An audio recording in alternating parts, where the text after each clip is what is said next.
Hello and welcome to the Monday morning reset. You'll notice that today I'm in a little bit different spot. I thought that as we are in the Advent season, as it is Christmas time, we would focus our thoughts and our eyes on something a little more festive. So I'm coming to you from my own living room in front of my Christmas tree because it just helps me feel a little more in the spirit during this season. And if you watched our service online yesterday or participated in a service at a church that celebrates Advent, you know that yesterday was focused on hope. We lit on the Advent wreath the hope candle. And that word hope, it can be understood in so many different ways, and we all have so many different ideas of what hope really is. Maybe you think of hope and you think of that famous line, right? Help me, Obi-Wan Kenobi, you're our only hope. Maybe you think about the things that you or your kids are hoping that Santa will bring.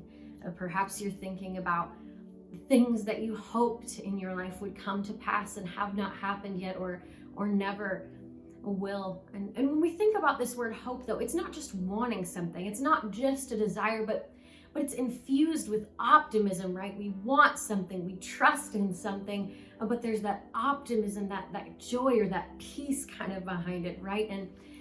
And that's what this hope, this idea of hope during the Christmas season is all about. Israel was waiting, hoping for a savior, this savior that they had been promised, and we too now hope for his return, a return that we have been promised. And when I think about hope at Christmas time, I think of this famous passage from Isaiah 9. The people who walk in darkness will see a great light. For those who live in a land of deep darkness, a light will shine. You will enlarge the nation of Israel, and its people will rejoice. They will rejoice before you as people rejoice at the harvest, and like warriors dividing the plunder. For you will break the yoke of their slavery and lift the heavy burden from their shoulders. You will break the oppressor's rod, just as you did when you destroyed the army of Midian. The boots of the warrior and the uniforms blood-stained by war will all be burned. They will all be fuel for the fire. For a child is born to us, a son is given to us. The government will rest on his shoulders, and he will be called Wonderful Counselor, Mighty God, Everlasting Father, Prince of Peace. His government and its peace will never end. He will rule with fairness and justice from the throne of his ancestor David for all eternity. The passionate commitment of the Lord of heaven's armies will make this happen.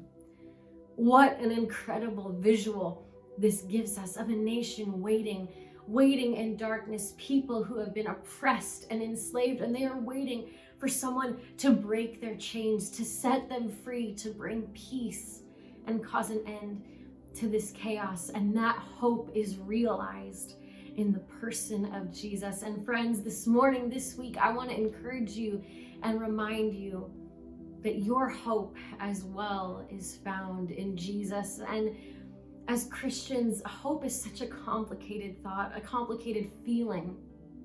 Hope does not mean that we are naive, that we bury our heads in sand.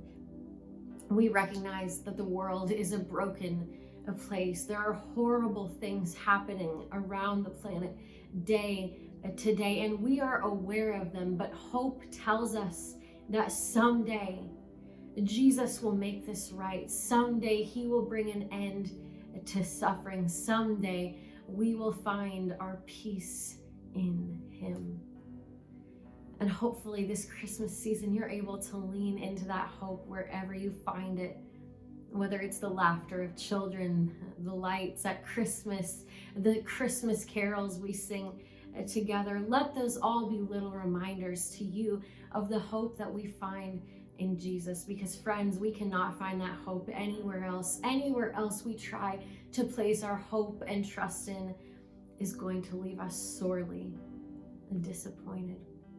And to end our time together this morning, I wanted to do something a little bit different. I wanted to share a poem. Many of you have probably heard this by Emily Dickinson, and it just, I think, so perfectly illustrates hope and this idea of what it can be. Hope is the thing with feathers that perches in the soul and sings the tune without the words and never stops at all.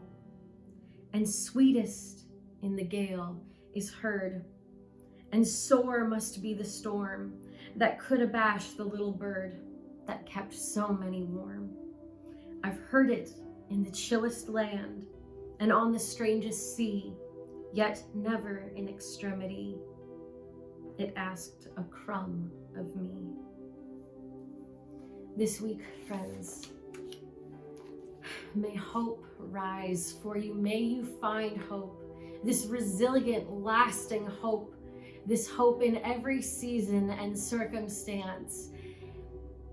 In the brightest light and in the darkest and stormiest of seasons, there is hope in Jesus and Jesus alone. Trust in that. May the Lord bless and keep you.